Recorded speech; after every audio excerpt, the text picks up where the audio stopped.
ఓం నమ శివాయ. ఓం నమో నారాయణాయ. పోలి స్వర్గము కథ.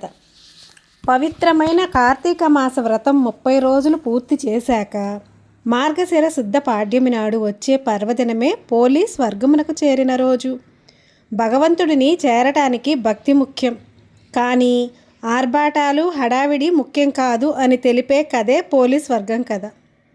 రజక కులానికి చెందిన పోలి అనే భక్తురాలి జ్ఞాపక చిహ్నంగా స్త్రీ పురుషులందరూ ఆనాడు ఈ ఉత్సవం చేసి నదిలో దీపాలు వదిలి తమ కార్తీక వ్రతం పూర్తయినట్లు భావించి సంతోషిస్తారు భక్తకోటి. ఇది ప్రతి సంవత్సరం జరిగే ఒక ఉత్తమ సాంప్రదాయంగా నేటికి జరుగుతుంది. ఆ కథ లోతుల్లోకి ఓసారి చూద్దాం. పూర్వం రాజమ్మ అనే చాకలి స్త్రీ ఉండేది. ఆమెకు 7 కుమారులు. వారందరికీ పెళ్ళిళ్ళు జరిగాయి.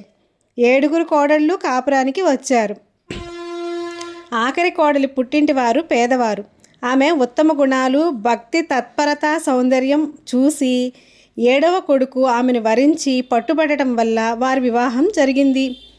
ఆమె పేద కుటుంబం నుండి రావడం వల్ల ఆమె పట్ల తోడి కోడళ్లకు, అత్తగారికి ఆమంటే చాలా చిన్నచూపు ఉండేది. వారందరూ ఏకమై ఇంటి పని అంతా ఆఖరి కోడలి మీద పడేసి తాము ఆమెపై పెత్తనం చేయసాగారు. ఆమెను పని మనిషిగా చూసేవారే తప్ప తమ ఇంటి కోడలుగా వారేనాడు ఆదరించలేదు. అయినా ఆమె వారి పట్ల గౌరవ మర్యాదలతో ఉండేది. ఇంతలో కార్తీక మాసం వచ్చింది. అత్తగారు 6 కోడళ్ళు పెద్ద ఆడంబరంగా తెల్లవారుజామునే నదీ స్నానానికి వెళ్ళి పూజలు దాన ధర్మాలు చేసి, నేనింత చేశానంటే నేను నీకన్నా ఎక్కువ చేశాను అంటూ గొప్పలు చెప్పుకుంటూ భక్తి కన్నా ప్రదర్శన ఎక్కువ చేసేవారు. నేడైతే రూపాయి దానం 100 రూపాయల పబ్లిసిటీతో సమాజంలో అధిక భాగం నిండిపోవటం మనం చూస్తూనే ఉన్నాం. నీకున్న దానిలో దానము ప్రచారం లేకుండా చేయి, భగవంతుని కృపకు పొందటానికి ప్రయత్నించు. 7వ కోడలు కూడా నదీ స్నానం చేసి దేవుని పూజించుకోవాలని కోరిక ఉండేది. ఆమె కోరిక నెరవేరకుండా ఆమెకు పని మరింత పెంచుతూ ఆమెను నదీ స్నానానికి దూరం చేయసాగారు. తోడికోడళ్ళు, అత్తగారు ఆమె గత్యంతరం లేక ప్రతిరోజు నూతి దగ్గరే స్నానం చేసి ఆవు చల్ల చిలికిన కవ్వా నుంచి కొంచెం వెన్న ఊడ్చి దానితో తులసికోట వెనకాల దీపం పెట్టి ఓం నమో నారాయణాయ అన్నీ భక్తి శ్రద్ధలతో మనస్సులో దైవాన్ని తలుచుకుంటూ పనిలో నిమగ్నమైపోయేది. దీపం పెట్టిన కుంది కూడా అత్తగారు తోడికోడళ్ళు చూడకుండా జాగ్రత్త తీసుకునేది. ఇలా శ్రద్ధగా ఆమె 30 రోజులు గడిపింది.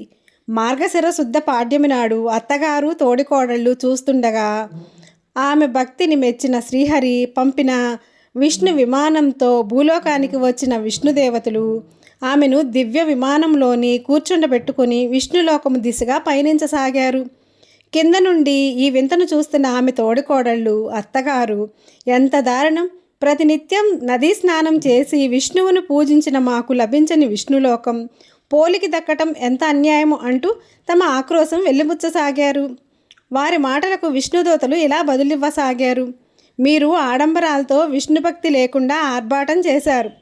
అందువల్ల మీకు ఫలితం పెద్దగా ఉండదు. అంతేకాకుండా తోటి స్త్రీ అని అభిమానం లేకుండా పేద కుటుంబం నుండి వచ్చిందని చిన్న చూపు చూశారు. ఆమెను వెట్టి చాకిరీ చేయించారు. ఇవన్నీ మీరు చేసిన పాపాలు. పాపాత్ములను విష్ణువు రక్షించడు. మీరు ఎన్ని బాధలు పెట్టినా పోలి మిమ్మలను ద్వేషించకుండా మీరు చెప్పిన పనులన్నీ చేసింది. అంతేకాకుండా తనకున్న పరిధిలో శ్రీమన్నారాయణులతో కూడిన తులసీదేవిని ఆరాధించింది. దైవానుగ్రహానికి ముఖ్యం భక్తి కానీ ప్రదర్శన కాదు అని ముగించారు. తాము చేసిన తప్పులను పశ్చాత్తాపంతో సిగ్గుతో తలలు వంచుకున్నారు రాజమ్మ, ఆమె 6 కోడళ్ళు. శ్రీ విష్ణుదేవుని నామము యందు మనసు లగ్నమై ఉన్న పోలికి ఇవేమీ వినపడట్లేదు. ఆమె మనస్సు అంతా విష్ణుమయమైంది. ఆమె తన అచంచల భక్తితో విష్ణు సాయుధ్యం పొందింది.